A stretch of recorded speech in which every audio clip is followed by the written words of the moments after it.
Charles continues to side with Prince Harry and Meghan Markle over his eldest son, Prince William. And I guess by virtue of the fact that she is his wife, Catherine, the Princess of Wales. And this is coming in so many disturbing ways to me. And perhaps the report that I think will stun royalists the most is that, according to Rob Shooter, King Charles is now considering opening up Balmoral to Harry and Meghan, despite specific objections from Prince William.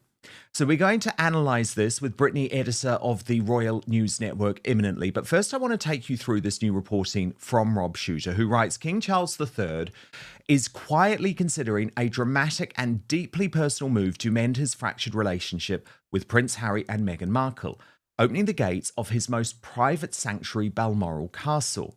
This is not Buckingham Palace. Balmoral is different. It is Charles's home, personally owned by the monarch and held by the royal family since Queen Victoria and Prince Albert purchased it in 1852. The sprawling Scottish estate has long served as the Windsor's emotional refuge, a place of tradition, privacy, and unguarded family time, although I'd say it was closer to Queen Elizabeth II than Charles. Shooter says that sources say Charles may be willing to share it. This is Charles's most personal residence, a palace insider tells me. Offering Harry and Meghan time at Balmoral is an enormous gesture. It signals trust, forgiveness, and a genuine desire to heal. According to sources, the proposal would not involve any transfer of ownership or permanent arrangement. Instead, Harry and Meghan would be invited to stay during select family gatherings, a carefully calibrated olive branch designed to show the door to reconciliation is still open. But another source reveals William is strongly opposed. He believes it's too much too soon and fears it could reopen wounds that have barely begun to heal. Those close to the Prince of Wales say Balmoral is anything but neutral ground. It is where loyalties are tested, where family history weighs heaviest, and where the brothers' rift could either mend or fracture beyond repair. Still, the king appears resolute. With the royal divide now stretching across years and continents, Charles reportedly sees this as one of the last meaningful gestures left, not as monarch, but as a father. He knows time is precious, the insider added. This is about family, not protocol. If extended, the invitation would mark one of the most intimate overtures yet in the Sussex saga and could redefine the future of the royal family's most painful divide. So, Brittany, look, this is interesting because what is very clear to me is, yes, Charles is considering potential offers to Harry about where they could possibly stay during their time in the United Kingdom. Now, of course, that is concerning. It's going to worry a lot of people. But the Daily Mail just 2 weeks ago actually had to delete a story from online suggesting that it could be Highgrove, because, of course, that is now actually under the control of William via the Duchy of Cornwall. But do you think this would even suit Harry and Meghan? Because, to be honest, I don't think they want to spend much time in Scotland. What they really want is some type of royal residence with royal security of their own in either Windsor or somewhere in central London, because that's where they want to be doing business. So I don't even know if this potential offer would even solve the issue, if you see what I'm saying. I do, Dan. And honestly, I'm not sure I totally buy this story because Balmoral would be the last place I would think Meghan Markle would ever want to go. It is not her style. She is not a country girl. I don't think she particularly likes being outside, especially being in the wet Scottish weather, I think would drive her bonkers. So if this was the overture of peace, it's definitely the wrong one, I think, to make to her. Harry and Meghan, of course, want to be in the center of the action. They want to be in a place like London. That is where they would prefer to be. And Harry, of course, has been offered, let's say, Buckingham Palace to stay in or something like that. But for the royal family, the problem with Harry and Meghan is that you can't let them have, quote unquote, free reign of a property or allow people to go in and out because they have proven that you can't trust them to sort of stick to protocol. They might invite somebody in to, let's say, film or record or something like that. And so the royal family always gives them very structured and controlled, I think, palaces for them to stay in. So I think beyond Buckingham Palace, I don't think Harry and Meghan will receive many offers, maybe Sandringham for Christmas or something, but I don't think an overture to stay at Balmoral will move the needle at all in their relationship. No, indeed. But I guess the reason why we have this Prince William concern, and I think it is a legitimate concern, is that on every major issue at the moment, Brittany, Charles seems to be siding with Harry and Meghan. And I mean, there's a whole load, right? You know, if you think back to last year with the meeting, for example, and I mean, you come in, Brittany, but it does feel like this is now a regular thing. And of course, you've got the Royal Rota who don't want to talk about this. And I know there's lots of royal fans who don't want to believe it, but sometimes you've just got to trust me. This is going on. I really do think, Dan, there has been a breakdown in the relationship between Charles and William Yes. over Harry. I think I want to say between maybe let's say 2020 and maybe up until about 2022, 2023. I think the two of them had grown a lot closer. We have that Totally great had. picture of William, I think, or Charles resting his head on William's shoulder as they're doing a walk out in the country. But I think when it comes to the issue of Harry, William's like Charles in his effort to, I think, kind of try to bring his younger son in is alienating his older son and by extension alienating both his children in one way or another. And the reality for Charles is that Harry at this point is completely led by Meghan Markle. She pretty much makes all the decisions in their relationship. And Meghan will never be happy or satisfied. And Harry at this point remains angry and bitter at the world over the mistakes he's made. He blames other people, but they're his mistakes. And so Charles, in this effort to, I think, try to kind of bring Harry in, has the after effect of, I think, alienating his firstborn son, and that's not, I don't think, a very positive development, and I don't think it's particularly helpful. And I don't fault Charles at all for wanting a relationship with Harry because he is his son, but I think Charles has to very seriously consider here, hey, you know, he has to, I think, have boundaries set up because unfortunately, it seems like to me, Charles is leaving himself open for Harry to basically steamroll him. And having a, I think, a supporter with William would be much more helpful there. But I think William, especially with Catherine's diagnosis and those sorts of things, is like, I don't want to deal with Harry. Harry is an unnecessary stress in our lives, and I am done. But Charles still wants it, and I think it is causing tension in their relationship for sure. It absolutely is, because you're totally right, Brittany, to say things were really good. Mhm. Things had massively improved. It has always been quite a tense relationship for a whole load of reasons. But I would argue over the course of that pandemic, over the course of the late Queen Elizabeth's deaths and Prince Philip's death, Charles and William were absolutely in lockstep. But it was when Charles started to open up to the idea of, oh, there is a path back for Prince Harry, that William just couldn't cope with, because for him, the only way to secure the future of the royal family is to keep Harry and Meghan in exile. That his father is trashing that suggestion and going to leave William with perhaps decades in which to have to deal with Harry and Meghan, because remember, that's how William is thinking. You know, he is thinking in terms of his entire reign, is something that he doesn't like to countenance. And we saw it again, Brittany, over the past few days, over Donald Trump. And we know this is such a sensitive issue within the royal family. And Harry is hugely irresponsible and always has been. So, I mean, here's his statement, of course. In 2001, NATO invoked Article 5 for the first time, and only time in history. It meant that every allied nation was obliged to stand with the United States and Afghanistan in pursuit of our shared security. Allies answered that call.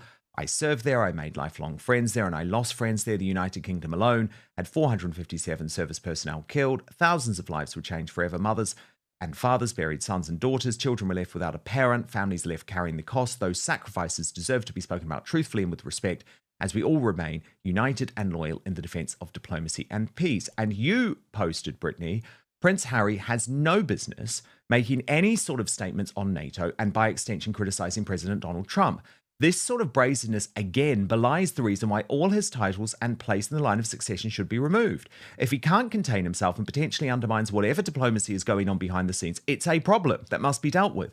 That's the price of being the son of the king, as he so arrogantly throws around when it suits him. And to that, Brittany, I say hear, hear. And look, can I just say a couple of things about this? Firstly, Trump's comments, he has made clear, were not aimed at British soldiers. There was a lot of hysteria, but of course, Charles actually, in some ways, dealt with this the proper way because he used back channels in the Prime Minister to get Trump to take back this statement. But the problem is, Brittany, as far as William sees it, this was a case of Charles siding with Harry again. It is a really complicated situation here, but yeah, Charles, you could say in some ways is aligning with Harry, but these type of things, Harry inserting himself into these situations needs to be shot down by the palace itself because again, the royals are using back channels, are using soft diplomacy to achieve the goals that have been given to them on behalf of the government because royals represent in many ways the government and in some ways the government policies. They may not totally agree with them, but if they are interacting with somebody who is the head of state like Donald Trump, they are given, let's say, here's what the government wants. Can you talk to him about this and massage this issue? And that's just such a critical role that royals play, not only in the UK, but elsewhere in Europe. They're not making policy for themselves, but the government does that and they are an extension of it. So it's this complex dynamic. And Harry utilizing his title still, making statements that you could say could be interpreted as critical of Donald Trump, a country where he now lives, where Donald Trump is obviously head of state and head of government, is just deeply problematic and shows again the challenge of having a rogue royal who's not listening to anything, not taking the guidelines and just doing whatever they want utilizing the title. If Harry was just going by Harry Sussex, we probably wouldn't be having this conversation. But he demands to be called the Duke of Sussex. He demands security because he's the son of the king, the brother of the future king, and all these sorts of things. And it's deeply problematic for the UK going forward overall. And this is why Harry and his kind of brazen behavior needs to be taken a lot more seriously than it is. Indeed. And for Prince William's friends, this is absolutely a concern. The fact that Charles does seemingly continue to back Prince Harry. Tom Sykes of the Royalist Substack has written specifically on this. He describes it as a significant escalation of the conflict with William over how to deal with Harry. Now, I know some people don't like this reporting, but again, it does back up what I have been talking about for a long time. He writes, news broke that King Charles expressed concern to the White House over Donald Trump's false claim that NATO allies stayed a little off the front line in Afghanistan. Leave aside for a moment the fact that it is an astonishing breach of protocol for a constitutional monarch to A, say this to Trump's people, and B, then brief the press on it. Leave aside also that the late, much lamented Queen Elizabeth II would never have dreamed of doing such a thing. What I want to discuss is how the intervention amounts to a striking show of support for his renegade son, Prince Harry, who was one of the first public figures to challenge Trump's version of events, and how it will also be a slap in the face for Prince William, who has maintained dutiful silence. Harry's statement was already a clear break with the usual expectations that royals avoid direct criticism of a sitting US president on a live foreign policy issue. But as Harry is now a private citizen who has seen active service, many observers, including me, felt his outburst was at least understandable given the glaring inaccuracy of Trump's original claim and the depth of feeling among veterans. The King's role, I'm afraid, looks very different. Charles has served in the armed forces and holds the ceremonial position of head of the military, but has never seen active combat. His decision to allow it to be known that his concerns were passed privately to the White House is a highly provocative move and a calculated departure from strict constitutional neutrality. But it also amounts to an effective endorsement of Harry's intervention. The remarks, therefore, will do little to quell growing speculation that the king is quietly batting for his second son. Despite the savage criticism Harry aimed at Charles, Queen Camilla, and the wider institution of the monarchy in his memoir, Spare, and subsequent interviews. In that book and its promotion, Harry portrayed his father as weak and self-absorbed, and memorably accused Camilla of being willing to leave bodies on the street in her determination to rehabilitate her image and become queen, attacks that Charles, by virtue of his position, could not directly answer. The King's Afghanistan intervention is another clear demonstration of where his sympathies lie. The truth is that the Harry issue is fast becoming a proxy war for a broader attempt by Charles to reassert his grip over the institution after 2 years in which power has seemed to be drifting towards his heir during his cancer treatment. Royal sources have been keen in recent months to stress that the king's chemotherapy has been scaled back and that he is doing significantly better, positioning him once again as an active monarch rather than a semi-retired red-eyed figurehead. Behind the scenes, friends of William are furious. They complain that Charles has repeatedly undercut the Prince of Wales' hard line on Harry, first by agreeing to that tea at Clarence House so soon after fresh criticism from California, and now by acquiescing in the restoration of full-blown state-funded security. William, they argue, is being left to deal with the political and public opinion fallout while being painted as the unforgiving brother. The royal households of Charles and William are once again sliding into open competition, with Harry, however, unintentionally becoming part of the argument. Some insiders see the king's apparent readiness to use his relationship with his younger son as a way of signalling both internally and externally that it is still he, not William, who ultimately makes the big calls on security, on reconciliation with Harry, and now it seems on when and how to lean into political controversy. If Harry, as a private citizen, chooses to criticise a foreign leader over a matter close to his heart, that is one thing. He is no longer a working royal, and his words, however inconvenient, do not formally bind the crown. For the monarch himself to do so, even via carefully deniable concerns passed down the line, is another matter entirely. In rallying behind Harry over the Afghanistan row, Charles has not only reopened questions about his own political judgment, but has deepened the rift with his heir, who finds himself once again cast as the hardliner in a family drama that shows no sign of ending. So, Brittany, a huge amount to pick up on there. Over to you. Open hard with the central accusation. Charles is siding with Harry and Meghan, and it's not just emotional, it's strategic. The controversy you're driving is simple and powerful. Charles is trying to rescue Harry, but the cost is William. This framing immediately turns it into a succession story, not gossip. If you keep rewarding the arsonist, don't act shocked when the house burns. You're not talking about a place to stay. You're talking about Balmoral, the emotional heart of the monarchy. That's why the story lands. Even if the reporting is speculative, the idea is explosive because it signals trust and re-entry. Balmoral isn't neutral ground, it's the family's sacred space. If Harry and Meghan are granted that access, it reads like, you can attack us publicly, but still get private privilege. This section is where you press the emotional button, Charles the father versus Charles the monarch.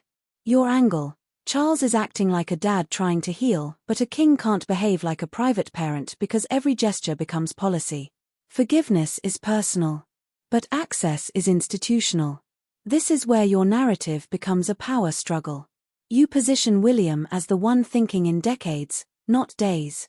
William isn't being cold, he's protecting the institution from a repeat cycle. Breach media strike reconciliation gesture breach again. William doesn't fear reconciliation. He fears being played. Great pivot. You're basically saying, even if Charles offers Balmoral, Harry and Meghan likely want London proximity plus status plus optics plus security. Balmoral is a symbolic bone, not the practical prize. They don't want Scotland. They want credibility, and the monarchy is the only supplier. This is smart because it adds skeptical credibility. Keep it. It makes the segment feel less like you're swallowing every rumor. The key is to redirect. Whether or not the story is literally true, the bigger truth is Charles is still searching for a door back in. Even if Balmoral is wrong, the instinct is the story. This is your escalation. You're telling the audience, stop treating this as a one-off. You want viewers to feel a pattern. Charles softens, Harry pushes, William hardens, public sees William as the villain. This isn't reconciliation. It's conditioning. This is the spine of the episode. The controversy. Charles wants family unity optics. William wants institutional survival, and Harry becomes the wedge that forces Charles to choose. William doesn't have the bandwidth, Catherine's health, children, future reign. So Harry becomes framed as unnecessary chaos. At some point, being a father becomes enabling. This positions the shift as recent and meaningful. You're implying, things were stabilizing until Harry became a possible return again. That's the tension. The future king cannot afford a permanent renegade prince orbiting the crown. Careful but strong here. Don't claim hidden diplomacy facts, frame it as risk. The controversy you want. Really interesting, Dan, because one of the things I was thinking about as well is that Harry has stated that, or through his people, he stated that when it comes to sharing, let's say, trips that he's doing, if the royal family doesn't say no to him, he feels like they're giving him his blessing, like they're giving their blessing to him. And so very much in the same way, Charles utilizing these back channels to also speak to Trump could definitely be seen by Harry and his team as a blessing on his statement. And again, this is hugely problematic. Harry, yes, is no longer working royal, but he still very much uses his titles and he very much still tries to tie himself to the crown. And this is going to be an absolute mess for William to clean up one day if Charles doesn't figure out where he stands here. And Charles, it's all understandable that Charles wants to have a relationship with his younger son, but I really do think he needs to figure out at what cost do you want to have this relationship? Because at this point, he's risking the whole monarchy itself in order just to please Harry. And Harry is just not going to give Charles what he wants out of this scenario. And sometimes as a parent, you need to take the hard line, no matter what your child says, and says, this is the line. I'm going to stay here. If you want to come meet me here, that's fine. But if not, there's consequences. And I think the big challenge here is that there's no consequences ever seemingly to Harry. And so he gets more and more brazen. And the breakdown of Charles's relationship with William, I understand he still wants to be seen as a king, and this cancer diagnosis has definitely been limiting to him. But he also has to accept his age here, and people are looking to the future, unfortunately. And that's sort of the reality of the royal roles and royal life. And so Charles is in a difficult situation here, but he has to actually recognize that his younger son is not helpful at this point and probably will never be helpful. And he has decided to leave, and Charles would be best served to officially cut the ties, officially cut the apron strings. And then if Harry wants to have a relationship without any royal titles attached, Charles is always open to that. But Charles needs to think, I think, less about his personal relationships and more about the dynastic implications of involving Harry in things Harry should not be involved with anymore. And Brittany, then another big story of our royal week, page 6, revealing new details about Harry's life. And it's certainly not a flattering picture, Brittany. Let me just remind you of the article headlined Royal Warrior to Sideline Spare. Prince Harry's failing new life in Hollywood spotlight crumbles. And of course, they're contrasting what happened in court to what then happened at the Sundance Film Festival. But it's some of the colour here which is more interesting. According to a source, for Harry to go from the hearing on Wednesday and pleading for privacy to then go to Sundance just days after is nuts, said one Hollywood source of the royals' fight with a British newspaper. And then Prince Harry, they say, have said his life in America is what Princess Diana would have wanted for him, but instead they paint a much more miserable picture. They say he is without a steady income, and some around him say without a purpose. And it all raises the question, is Harry sidelined as the spare once again? In some ways, the prince is a glorified house husband, while Markle brings home the artisanal bacon, though even that is not going as planned, off the news that her Netflix lifestyle show has ended. The Post is told that the Sussex coffers are rapidly depleting, with one source in the know saying the couple have had to downsize their staffing. Here are some of the damning quotes, Brittany. Harry's not really doing anything in America, said the source. It seems he is still very wrapped up in the past. There have been rumours that Harry is starting a business, but he and Meghan don't have the best track record. He's really great at service. Look at the success of his Invictus charity. He should just stick with that. But of course, he can't really just stick with that, can he? Because as the source said, I think Harry's banking on speaking engagements for income right now. And for the first time in their relationship, he and Markle are on different paths when it comes to their professional lives. While the couple teamed up in the past to sign deals with Spotify and Netflix, they now have separate offices, we're told. And I mean, again, that is something we have reported for a long time, but interesting This is now in the New York Post. Obviously, they're talking about the struggles with As Ever as a brand as well, and the fact that things are not getting much better for Archewell either. But fundamentally, Brittany, what I think is really interesting here is that the fact Harry's sort of unhappiness is now the focus. I mean, a source said that the prince lost touch with his UK pal years ago. I don't think they leave the house much, said the source in the know. Meghan does maybe, but not so much Harry.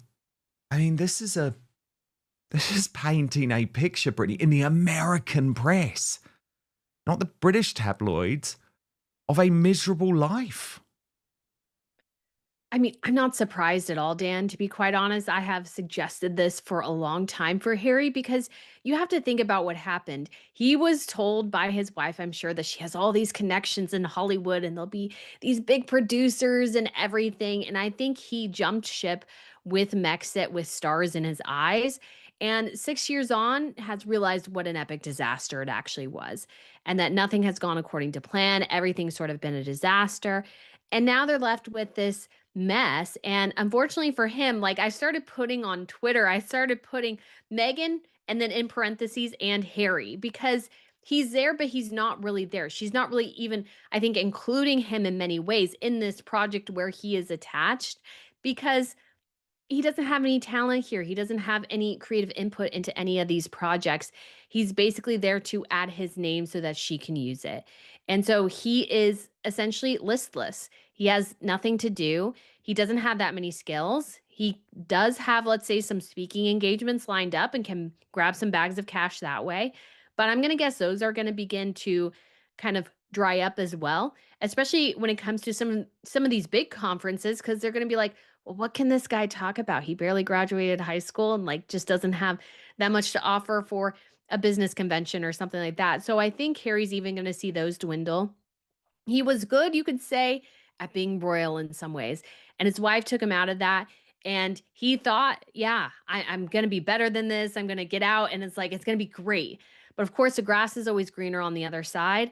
And I think he's figuring out that life in England wasn't that bad. And life in LA, yes, it's beautiful there, but he doesn't have a lot of purpose. I think the family's running out of money. And so the coffers are dwindling. He's probably getting pressured to make money. He can't bring in a lot. And yeah, things aren't going so well for them in California. No, indeed. I mean, if he was moaning in court about having to be a performing monkey while being a member of the British royal family, that's exactly what he is now at the behest of his wife. Brittany, fascinating analysis as ever. So much more of it at the Royal News Network, which you must subscribe. Harry still uses the aura of royalty while acting like a private activist, creating diplomatic ambiguity. When you trade on royal proximity, your words don't land like a normal citizen's. This is what a rogue royal looks like: titles when convenient, restraint when profitable. This section gives legitimacy, keep it tight and punchy in delivery. The takeaway: Harry's interventions risk forcing the palace into cleanup mode. That's where your William Furious logic feels reasonable. Harry freelances foreign policy and the Crown pays the reputation bill. This is your institutional chess chapter. The most controversial and compelling interpretation is here. Charles may be using the Harry question to signal, I still control the big levers: security, access, stance. Even if viewers don't fully accept it, it creates debate, and debate drives comments. Key angle to emphasize: William is stuck being the hardliner publicly. Charles can appear compassionate. Harry benefits from both. Charles gets to look merciful. William gets to look cruel. Harry gets leverage. After ads, re-enter with a reset sentence so viewers don't drift. Now, here's the part that matters. What Charles does next could shape William's entire reign. This is a brutal point and extremely sticky for audiences. Silence becomes approval. Your controversial framing, the palace's old tactic, never complain, never explain, doesn't work with someone who interprets quiet as consent. With Harry, silence isn't dignity. Silence is ammunition. This is where you pivot from monarchy to collapse narrative, failing Hollywood life, separate offices, downsizing staff. Don't overstate as proven frame as US tabloid reporting paints a picture. Their brand was freedom. Their reality is dependency on titles, press, deals, speaking fees. They left the monarchy to escape being a performing monkey and became a performing act in California. This is your emotional landing. Harry is portrayed as listless, Meghan as the driver, and the whole thing as a long, slow realization that the monarchy was the engine.